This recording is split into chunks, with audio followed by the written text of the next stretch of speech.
Jurassic Park.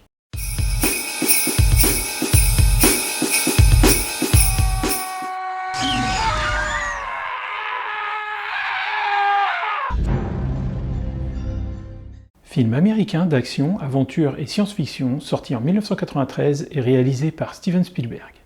Le film dure 2 heures et 7 minutes. C'est l'histoire d'Alan Grant, paléontologue, et Ellie Sattler, paléobotaniste, engagés par John Hammond pour valider la crédibilité d'un parc sur le thème des dinosaures.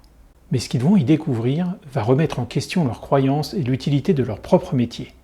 Et oui, les dinosaures de ce parc sont bien vivants, mais tout ne va pas se passer comme prévu, et va alors débuter une aventure pour la survie qui changera à tout jamais leur regard sur ces animaux sortis de leur extinction. Il fait partie de mon top des meilleurs films de tous les temps. La réalisation par Steven Spielberg, qui aujourd'hui n'a plus besoin de faire ses preuves, est bien rythmée. On ne s'ennuie jamais. Découverte, émerveillement, frissons, tout est fait pour rassasier le petit garçon fou de dinosaures que j'étais et suis toujours. La musique, signée John Williams, impossible de l'ignorer tant elle est bonne et mémorable. Une des meilleures du cinéma, sans exagérer. Le casting de malade. Sam Neill en Alan Grant, qui a certainement donné la vocation de la paléontologie à beaucoup d'enfants. Laura Dern, aka Ellie Sattler, tout aussi touchante que brillante et courageuse. Richard Attenborough en John Hammond, attachant papy que tout le monde voudrait avoir. Sans parler de Jeff Goldblum, qui joue un Ian Malcolm parfait dans son rôle de scientifique rock décomplexé. J'arrête là, sinon ils vont tous y passer et on n'en sortira pas.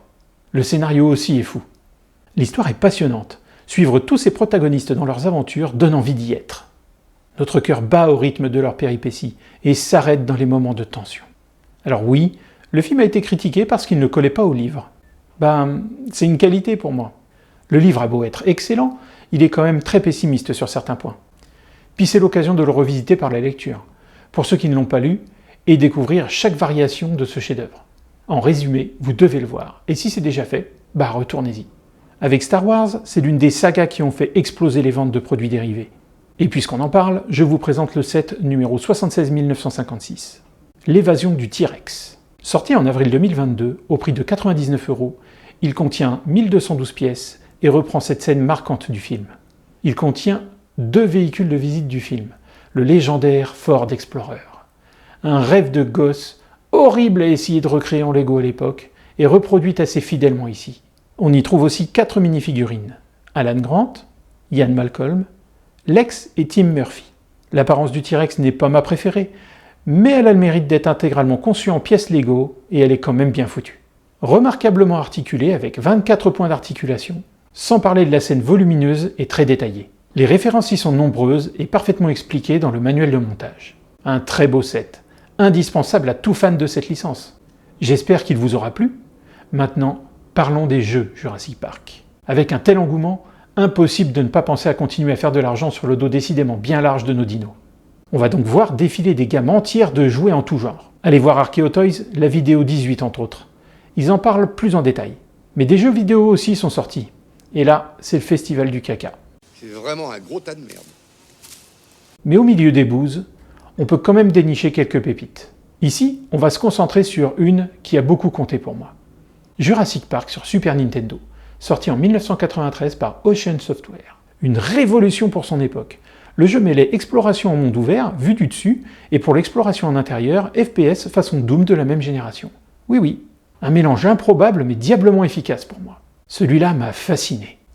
À l'époque, j'avais pas de SNES. Je devais taper la squat chez mon voisin de temps en temps, avec le jeu prêté d'un autre voisin, copain de mon frère. Pas compliqué le micmac. Plus tard, quand j'ai pu enfin avoir ma propre console et mon propre jeu, il a continué à être un de mes jeux préférés.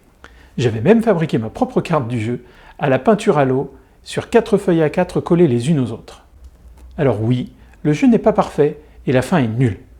Mais il est beau et passionnant, et le gameplay, quoique un peu lent en intérieur, est toujours aussi efficace. Et à ce moment-là, on ne pouvait que rêver l'immersion future du jeu vidéo tel qu'on la connaît maintenant. Aujourd'hui, il serait du niveau d'un petit jeu mobile, mais à l'époque, c'était une vraie révolution. J'y reviens souvent d'ailleurs. Et puisqu'on parle d'y revenir, on peut encore y jouer, grâce à Jurassic Park Classic Game Collection, sur PC, PS4, PS5, Xbox, Switch 1 et 2. Et voilà, j'espère que cette dernière vidéo vous aura plu.